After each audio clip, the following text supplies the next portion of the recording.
hi, how you doing? I'm deep in the reads, back for another book review. You know the drill. So, the book I'm reviewing today is Stalin, Passage to Revolution by Ronald Grigor Suny. Suny is an Armenian historian. He's best known for writing a book on the Armenian genocide, but his other books focus on the history of the Caucasus region as well. And what better way to draw people into that history than by writing this massive biography about the most notorious political figure ever to come out of the region. Joseph Stalin is, of course, one of those towering figures in history, so naturally he has avalanches of biographies written about him. But what makes Passage to Revolution unique is that it focuses purely on his early years before he came to power.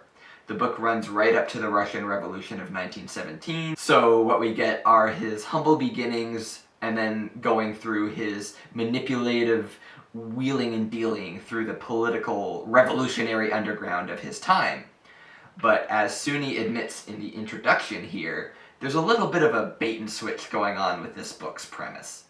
When you look at the synopsis for Passage to Revolution, you get the impression that it's going to be full of cloak and dagger stuff and the Machiavellian schemings of a guy hell-bent on getting power, all while hiding from the Tsar's secret police. And while this book has all of that in spades, that's just to get people to pick the book up. What Stalin ends up being is a dense political theory book disguised as a conventional biography. If you're willing to adjust your expectations to what this book actually is, as opposed to what you thought it was going to be, then it's absolutely great. Like, Suny puts you right in there amongst the workers and intellectuals of the time as major events shape their thinking and affect their strategies and their policies, and they try to get the freedom and liberty that they've been fighting for. Then you see the Bolsheviks come in and use their fringe interpretation of Marxism to ride roughshod over the whole thing and eventually seize control of the party and then take over the whole country. It's a really compelling narrative as long as you already have some interest in the subject and some familiarity with the history and the theory involved. Because Passage to Revolution is not a good entry point book at all. Suny does not hold your hand, and even major events like the February and October revolutions are glossed over pretty quickly in favor of just breaking down the theory involved in all of these political intellectuals arguing with each other and denouncing one another. It really feels like you're zooming in on background characters of a story that you're already familiar with and learning different perspectives and insights about how things played out the way that they did. It starts off like a pretty conventional biography. We see the childhood of Yugashvili, who will eventually become Joseph Stalin. He's from a very marginalized class, he's very poor, he has an abusive father, and he's a Georgian living in the Russian Empire.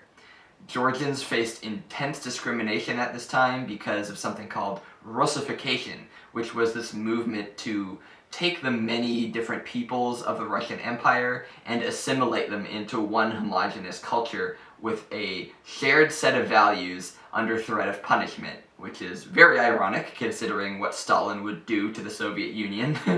But anyway, he and other Georgians stand up to this oppression and end up reading all of these banned political pamphlets. And this is where the book shifts gears from being a conventional biography to being packed with all the political theory that takes up most of its pages. Even though this book is mostly pretty dense, there are some great narrative beats to break up all of the theory. Like the time that Stalin leads a workers' march on Batumi that ends in disaster, or the many times that he gets exiled to Siberia. Like the first time he gets there, they describe how grueling it is and how far he has to go. And then he takes one look around and says, "Fuck this, I'm going home." And he rides his way hundreds of miles over icy tundra to eventually end up right back where he got exiled from. As I read along in this book, I started to realize what a difficult biographical subject Stalin is, especially if you force yourself to just focus on what he was like before he came to power. Because We never really get inside Stalin's head in this book, and it's not Suny's fault. He always plays things close to the chest, he never shows his hand, and we have very few personal writings from him.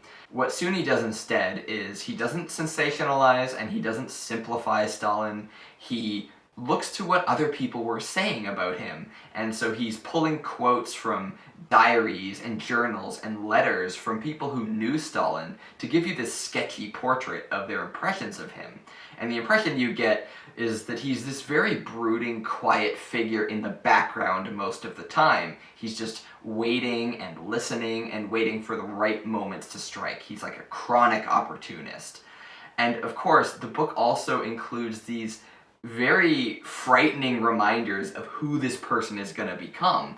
Like, there's a part where the book says, oh, he went by this nickname Koba, and his friends called him that all throughout his life. In fact, he had one friend who called him Koba as he sent him a letter begging for his life, hoping that Stalin would not execute him. And then Stalin fucking executed him anyway. And then you're just like, oh my god! And then you just remember who it is you're reading about. For the most part, though, Passage to Revolution spends the majority of its pages just detailing the political maneuverings and theorizing that's going on at the time.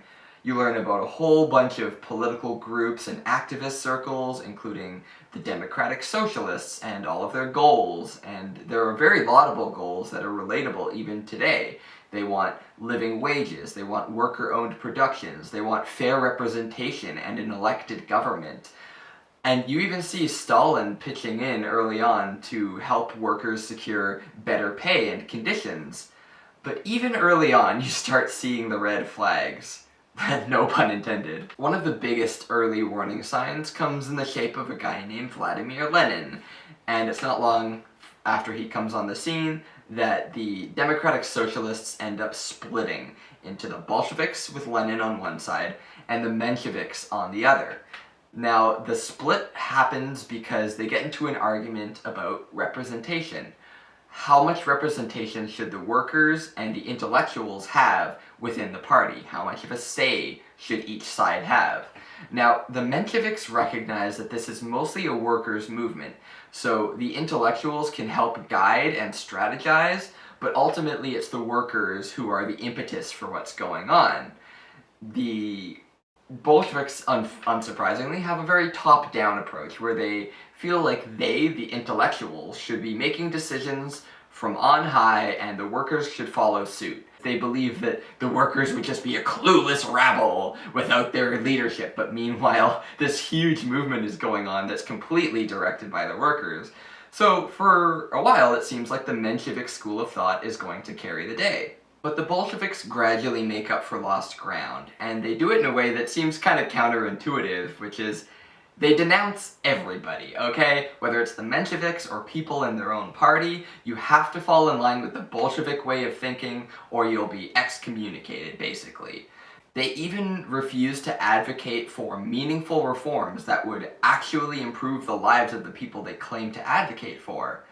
But in their minds, any improvements or reforms that are made without tearing down the whole system only serve to prop up the system that they're so keen on destroying. This is the kind of attitude that I butted heads with way back when I reviewed Angela Davis's book on prison abolition. But the Bolsheviks take it even further than that because they actively support anything that might speed up the collapse of this system, no matter how many people die, because they think that in the chaotic aftermath it would be easier for them to fill the power vacuum. And Stalin sees all this and he says, I think it might be smart for me to stay on Lenin's good side here. And of course he admires and wants to emulate Lenin's habit of like denouncing with an iron fist, and you start to see that kind of behavior being mirrored in Stalin. You might be thinking after all that there's no nuance at all in the Bolshevik party and no room to change or disagree. But once again, Suny does a great job at highlighting all the little nuances here, because the Bolshevik party changed a lot in the 20 or so years before it took power, and they also had a lot of discussion going on within the group. So you see them bouncing ideas off of each other and being influenced by various crises in Russia, like famine and war and civil unrest, and gradually clarifying where their positions are. One consistency throughout it, though, is that they tend to steer away from anything doing with democracy or fair representation, which is, of course, very antithetical to anything that Marx advocated for. So at one point they're in a meeting, and Stalin's saying something, and somebody's just like, dude, that totally goes against anything Marx wrote about. And he's just like, I don't care, we should just change what Marx wrote. The Bolshevik tactics become more and more extreme, and you can really see the change that has happened with them if you compare how they were when they took power to how they were at the beginning of the book. Like, they slowly go from the minor political intrigues within their own party and the Mensheviks to robberies, terrorism, they're assassinating people, they're blowing up buildings, and they're abandoning principles of communism and Marxism one after the other until only the faintest veneer is left. But they will hold onto that veneer for dear life and use it to signal people to the party. It's kind of like the United States, who says they believe in people's right to self-determination, but they've done coups all over the world and installed dictators that support their own interests. And when you see the Bolsheviks adapting that same hypocritical behavior while hiding under the shield of their virtues, then you realize that the Soviet Union is just one more expression of imperialism. I should add, though, that my reflections on the book aren't exactly what Suny is trying to get across. He does a good job at being hands-off and letting you decide for yourself, letting you just sort of ruminate on the theory, on the logic behind some of these decisions, and kind of see how it led from one place to another until eventually the Russian Revolution and the Soviet Union and all of the stuff that that entails. He does a good job at occasionally reminding you, like, oh, this point in political theory that they're discussing will have huge ramifications later on. There's a part where he goes on about the national question, like I said, and it seems really long-winded at the time, but then when World War I comes around, you're already so well-versed in what these people think about nationhood and sovereignty that you understand a lot of the logic that leads them to making big decisions and taking positions on how to feel about the war and who to support. So yeah, while this book does feel like you're wading through political theory soup at times, it still is really good at getting its points across if you have the patience to let it unfold for you. I do have a few issues with this book, and that mostly has to do with how it's presented. I think it would have been stronger if Suny had been a little bit more conventional in telling it like a narrative history. If he had really capitalized on the drama of the historical events and gone into detail there, and if he had been more concise with the theory stuff to make it easier to retain and understand. But this book is really meant to be a supplementary history. It's not meant to be for people that are fresh to the subject matter. Like, if you're interested in the subject, I would say watch the BBC docu-series on the Russian Revolution, maybe read the Communist Manifesto, which is really, really short, and then see if you're still interested enough in getting into this, because like, if you can get around to it, this is an excellent piece of academic history. I give this book an 8 out of 10. It was like the best book I've read all year. It was very difficult, but it was very rewarding as well. I feel like I learned a ton, and yeah. That's my review on Passage to Revolution. Thank you for joining me. If you've read anything like this, if you've read the book or anything on Stalin, please let me know, because I have a bunch of books on the Soviet Union that I want to get to eventually. So I'm sure I'll be back on here talking about stuff like this again. But until then, I guess I'll see you next time. Bye!